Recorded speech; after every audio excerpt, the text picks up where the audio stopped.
Good morning, 8 of Shvat. Greatest Torah because it brings healing to all. Who needs a healing? Yehudis Golda Basaliza Hana, Chaim Yaakov Zev Ben Sarah, Yosef Yitzhak Ben Lior, Shoshana Bas Hana, Gary Robert son of George, Yaakov Shaul Ben Hana Miriam, Yehudi Gila Bas Rachalea. Refuah Shlema B'Korev. Mamash. Amen. Thank you. Okay, also, please, Aaron Ben Achinoam Chaya, Sarah Leah Bat Razel, Sabrina Celestine, daughter of George Leo, Yisrael Ben Yamin Ben Leah Gittel, Yisrael Ben Inbal Esther, and Isserborg Ben Mariasha. Refuah Shlema B'Korev Mamash. Amen. Tuvia Ben Avram, Yair Ben Adela, Mordechai Yehuda Ben Chaim, Devorah Leah Bas Arusa Huvaliba, and Ramina Bas Chaya Esther. Here we go. Today. Today's the day. Every day is the day. Okay, 8 of Shvat. In these days, especially, and this is written in 1943, during and before the end of the war, when by God's kindness we stand at the threshold of redemption, we must make every conceivable effort to strengthen every facet of our religion. Mitzvah must be observed by hiddur, with beauty, beyond minimal requirements. Customs must be kept scrupulously, nothing compromised. It is a mitzvah and duty of every rabbi in the Jewish community to inform his congregation that the current troubles and sufferings are the birth pangs of Mashiach. God is demanding of us that we return to Torah and mitzvahs, that we not hinder the imminent coming of our righteous Mashiach. All right.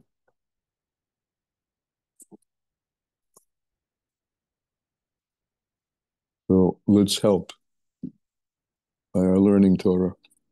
Lessons in Tanya.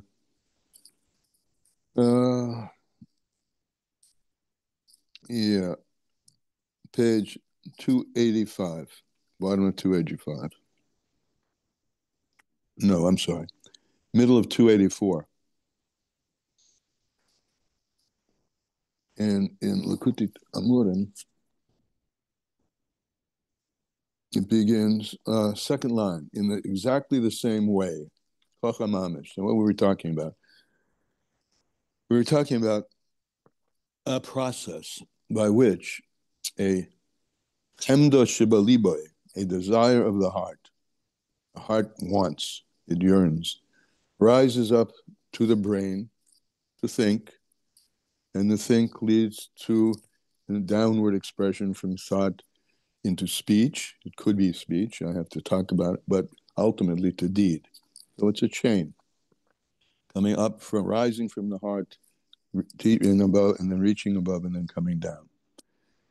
So he says, similarly to this, and what we said, of course, all of these compartmentalized incidents or compartmentalized happenings are all part of the structure of the soul and its investment in the body. So similarly,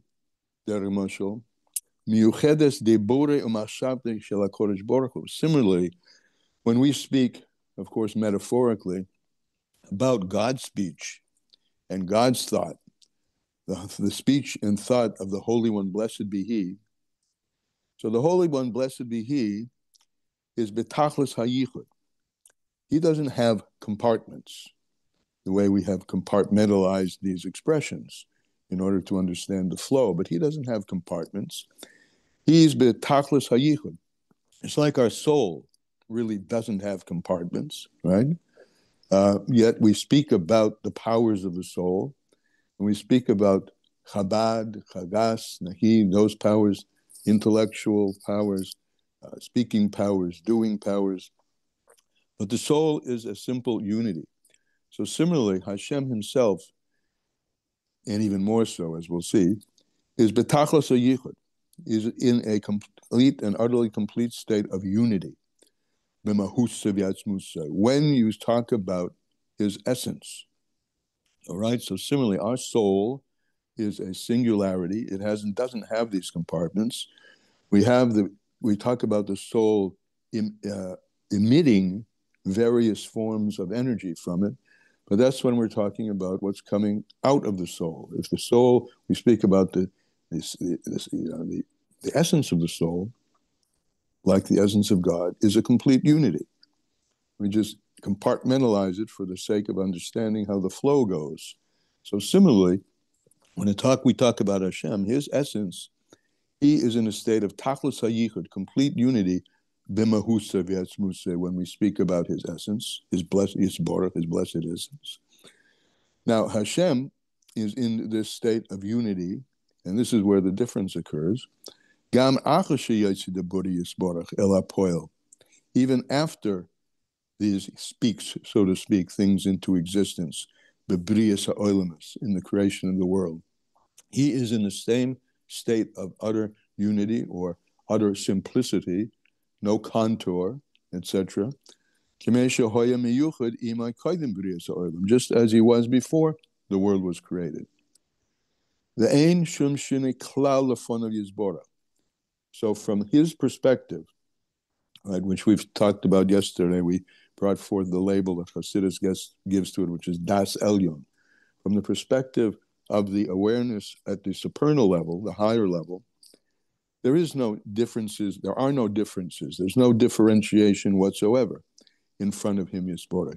Ela el habirurim. The differentiation is something that is the perception of those who are created. He himself remains constantly in a state of complete yichud, complete state of unity and singularity, which gives rise to expressions like ein od milvado, there is nothing besides him, or expressions like about ein davar nifrad mimenu, there's nothing separated from him. Ein od, nothing separated from him. So he's in a state of unity. The experience of multiplicity is only el adi berurim, only from the perspective of the creator, created things. Hamakablim hiyusim in bechinas leburi yisborach, who receive from what we call a level of speech. And we call it a level of speech, and we've spoken about this before, the Alter Rebbe, because just like speech is a revelation of what's going on inside of us, so when he creates, that's a revelation of something. Mm-hmm. But at the same time, it never, from his perspective, it's not something, when I speak, I'm speaking. I'm not acting, I'm speaking. From his perspective, thought, speech, and action, and all the terms we can give him, including the 10 spheres, are never, ever diverse from him, because in his essence, he is singular, he is echad umiyuchad. Rosa, you have a hand up. I don't know, it just came to me now.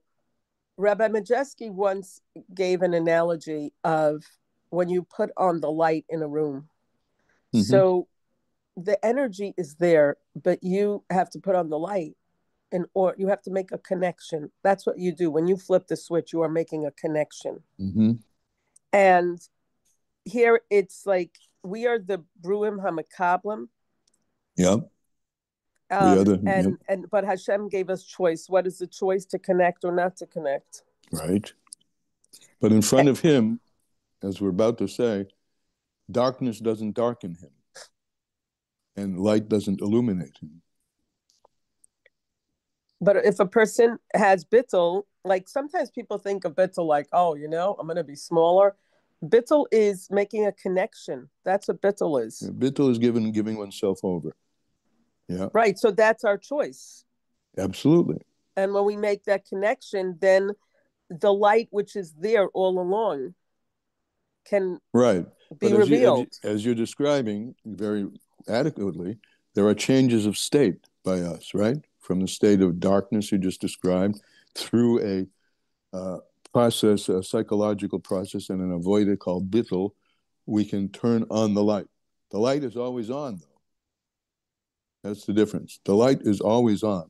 Hashem is always the same. It's from our perspective whether we connect with that or not. That's what your metaphor of turning on and off the light. But from his perspective, there's no change at all, as we'll see as we go further. So from our perspective, there is a change. From his perspective, ein shum shini klal lefonav yisborach. There's no change at all in front of Hashem. Ela el habirurim. The change is only from our perspective. As to use your example, or Rabbi, whoever you said, I don't remember. We have a choice to connect with that or not connect with that. There's no notion of Hashem being disconnected in any way from anything, because he is everything. So we can make the choice. And when we make the choice, it's a choice to come from a state of darkness to a state of light, right? And that's something that occurs by things which are created. So, and that's only from birurim hamekablim chiyusim bebechinas debura yisbora, from those who receive light from him, may he be blessed. Bebechinas yitziyosoi, as the light, from our perspective, comes out from darkness el hapoil into actuality, b'brias ha'olamas, in the process of what we call creation of worlds. Shemislabish b'hem l'hachayosim, and that light is enclosed now in the worlds, l'hachayosim, to enliven creatures. The light comes from where? The light is emitted from his essence, and his essence is enclosed in creation, in every aspect of creation. When we use the mashal of ourselves, when we speak, we have levels in which, put it this way, the pre-conscious or the unconscious motivates, the pre-conscious motivates the consciousness in our mind motivates us to have some feeling, the feeling rises up to our brain and we speak. All these are not bifurcated, they're demarcated levels. Hashem has no levels. So everything is in him. So that what we call the actualization of something is always actualized by him, because there's no difference. So Shemislabish Behem, his essence is enclosed in them always. Before the creation appears as creation, his essence is there, and after the creation appears as creation, his essence is there in the creation. The hachayesim, to enliven all the multiplicity of creation, al yedei, through a process that we call histalshalis, the chain of descent of the godly energy, ma'ala la'ilo, from ilo la'olo, from a cause to an effect. Cause to effect is an interesting. Think about this. A person has a rock in his hand or her hand, right? And in that rock, and in the hand of the person who has the rock, there's a koyach, which we call a power or a potential, right? And Hashem we don't speak about Hashem as having a potential. He always is actual. That's number one. Now, number two, when we take that rock and we throw it, yes, there is invested in it the power to keep it going. Otherwise, it couldn't go. That came from our hand, but the rock is separate from our hand. From Hashem, when we speak about God, ein davar chutz mimenu, there is nothing separate from him.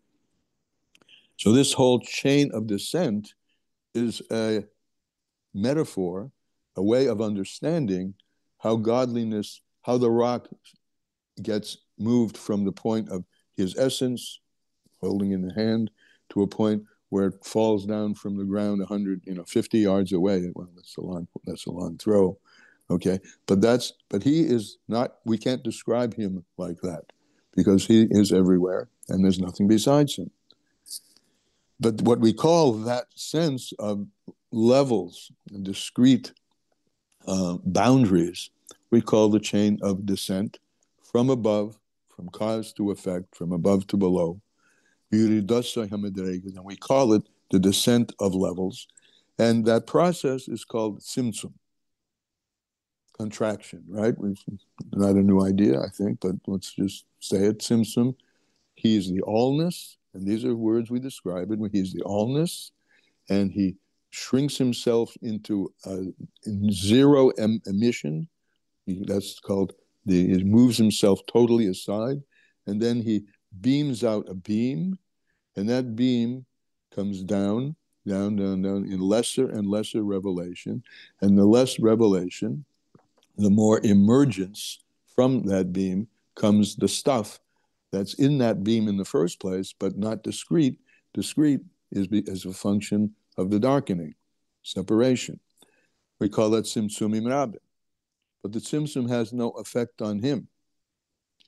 For Abayas, it does.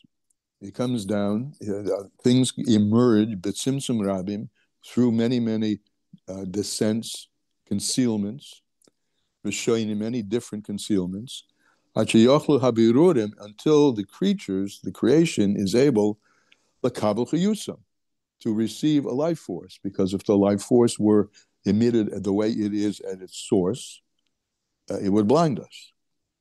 So we need some shade in order to exist and to pop out, so to speak, from the allness into the experience of somethingness and discreteness. So that's this process of tzimtzumim, until the creatures are able to kabel chiyusam. It's a diminishment of the or ein sof, until to such an extent that we can receive that light, the hisavusam imenu, and can come into being from it. We emerge from tzimtzum. If there were no tzimtzum, there would be no emergence of us or anything. So the whole point of the tzimtzum is that we don't become nullified in our existence. Now, this is nullified in a different way. Not that not the way of giving ourselves over, but we don't disappear. There has to be tzimtzum so that we can appear. The kol ha-tzimtzumim, and all these tzimtzumim, ein bechinas hester panim. They're a result of what's called God concealing his face. Panim means his internality, like panemius. He conceals his internal self, so to speak, his very self. And in that process, there allows the ability for something to appear which has the experience of not being part and parcel of Hashem. That's because of the hester, the concealment. Halim ha'or, and the hiddenness, the hiding of the light, the achayas and the life force, which comes from what we call speech.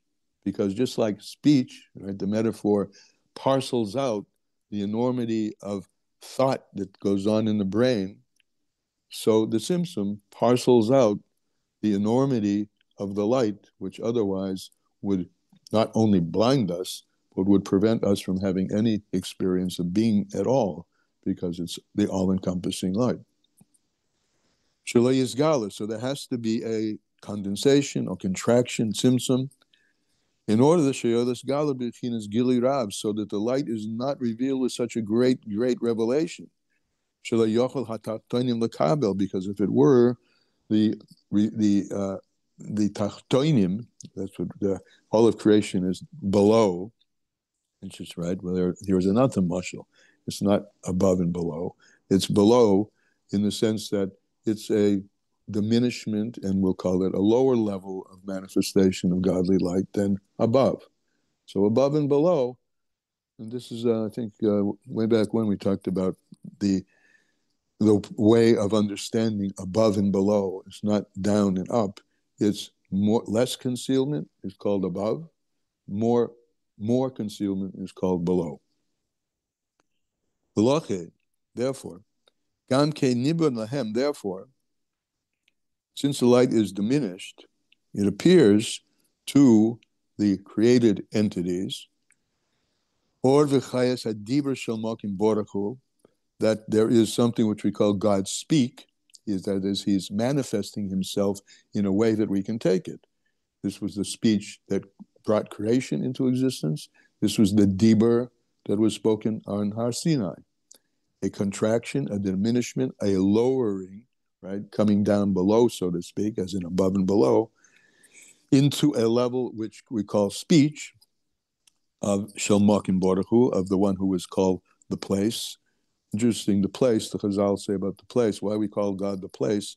Because he is the place of the world. Not that the world is his place, but he is the place of the world. Not that the world is his place, but he is the place of the world. So we call him Hamakim. He is the place of the world. World Miloshin Helam. Right? He is the place. And he creates a tzimtzum which contracts the light of that place so that worlds can have a sense of independent existence. So he is the speech, and we call that speech, and we call that emergence and tzimtzum, thought, speech, and his own action. Rosa, what's up? Just a connection, a personal connection. When someone loses somebody close to them and they're sitting shiva, you say Hamakom Yenachem Eschem. Mm-hmm. So I think maybe if you connect it to what we're saying now, this could be a possible comfort to a person who has suffered a great loss, that kind of Hashem will fill that, somehow Hashem will fill that dark space you're in with his presence. With his place. Yes. So we call him good. So then we call him Hamakim. Hamalubish Bahem. And so this sense of placeness, this sense of being something, which is, and we said yesterday, not illusory, it's not virtual, it's real. These are real things. Real things. Tzimtzum is a real thing. And the emergence of multiple worlds and multiple beings are real. But their reality is a result of the tzimtzum. But in that tzimtzum, Hamakim, the one who is the place of everything, is enclosed. He's Malubish Bahem. Ki'ilu hu davar muvdal, but it appears as if things are separated from him. But things are never separated from him. It appears as things, Ki'ilu hu davar muvdal, and it appears that he is separated from all the things, and that the things are separated from his very essence. But really, they're not separated. So, for instance, in our speech is a totally different contoured kind of entity than thought, but there has to be thought in the speech, invested in the speech, otherwise you're just going to be babbling. So thought and speech, we talk about them in two different categories, but thought is invested in speech.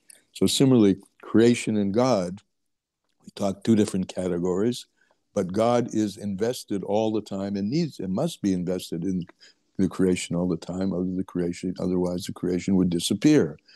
But if he were revealed, if all your body of thought were revealed, you wouldn't be able to speak. You wouldn't be able to parse out words. That's a good expression. We parse out words from that sea of thought.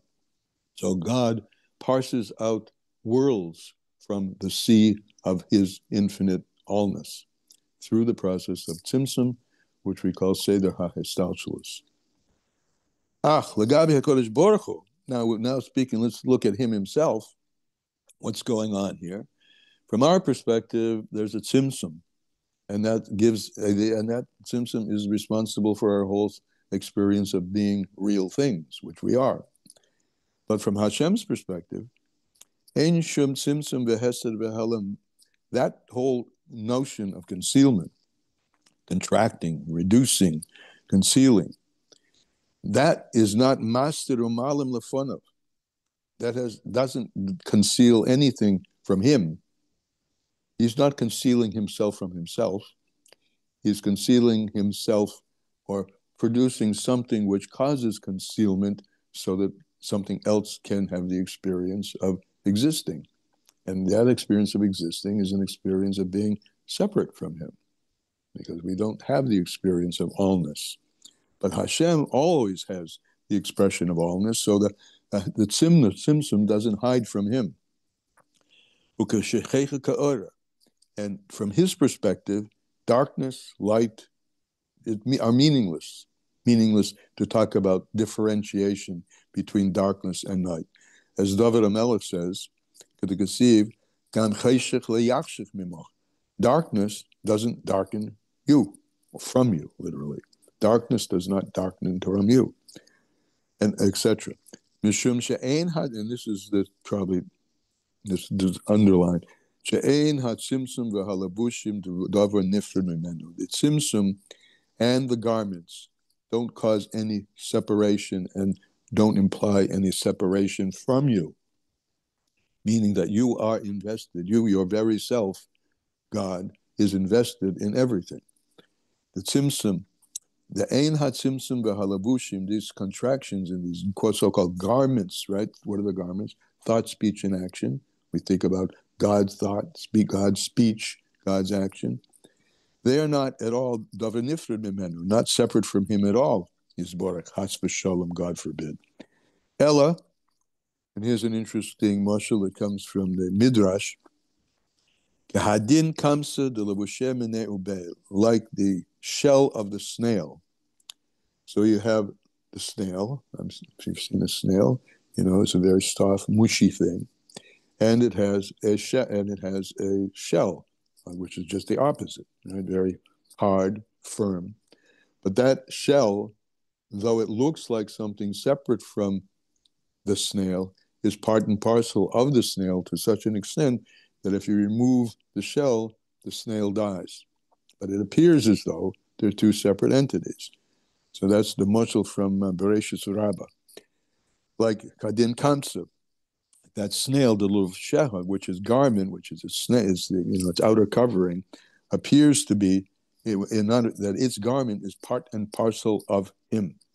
So the tzimtzum is something which it's godly, right, in itself. I mean, this is interesting. The darkness is part of godliness in the same way that the light is part of godliness. The light, by the way, is only part of godliness, or Ein Sof. It's called the light of the Infinite One, right? And then there's the tzimtzum in the or Ein Sof, but there's never any tzimtzum in Him Himself. Because it was written, Ki Hashem hu Elokim. Okay, we have a pasuk, Hashem hu Elokim. What does that mean? It means that the Yud Ke Vav Ke, which is continual, always constant existence, which never changes, is invested in Elokim, which is the name of God that's associated with contraction and darkness and change. Like we speak about His power, as if there's a Him and a power, right? In a hand that throws a rock, there's my power, and there is separation. That power gets invested in it as it flies through the air, but I'm not invested in it. I'm still over here by the tree throwing the rock. But Hashem is always, everywhere, all the time. Ein dover chutz mimenu. There's nothing outside of Him. Ein dover nifred mimenu. There's nothing separated from Him. So He Himself is Elokim in the contraction. But the contraction has no effect on Him Himself.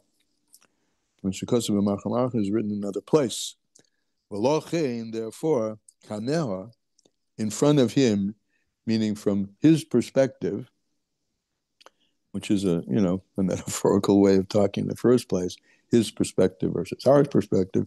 But from the perspective, if you were looking at things through the perspective of the Ein Sof,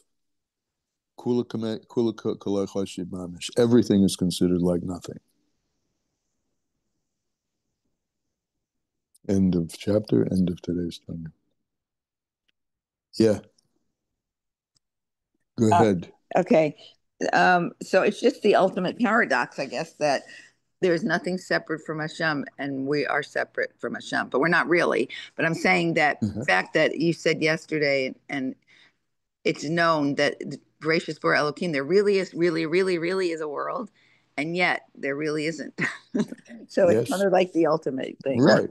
And that's what we called yesterday, Das Elyon, Das Tachton, right? From Das Tachton, there really is a world, and that's true. From Das Elyon, there is no world, and that's true. And both are true. Shnehem Emes. Yeah. It's a great Zusha song about it. Okay. Yeah. So thank you. Yeah, well, thanks for bringing it up. Any other comments, questions? I mean, I've said, it's come out of my mouth many times years ago, that wherever you find paradox, you find God. Now that's kind of a nice, cute thing to say, but it's really, that is the story. Paradox, the resolution of two opposites is that there are two opposites which are not opposite. Yeah. Okay. And therefore, as separate as we may be from each other, well, even if we're in the same room, we're two different bodies, we are actually really one. And everything is really one. And everything is godly. And with that kind of carrying around that kind of perspective has a way of changing things, changing relations between people, changing yourself in situations to bring out, we've said this before, and it's just something the Rebbe said many times, so it's worth saying many times, which is Hashem creates a something from a nothing. That's called Yesh Me'ayin. And our job, when we finish this class, our role is to take that Yeshus, that something, and reveal the Ayin, the nothing, meaning the everything, the God which is within it.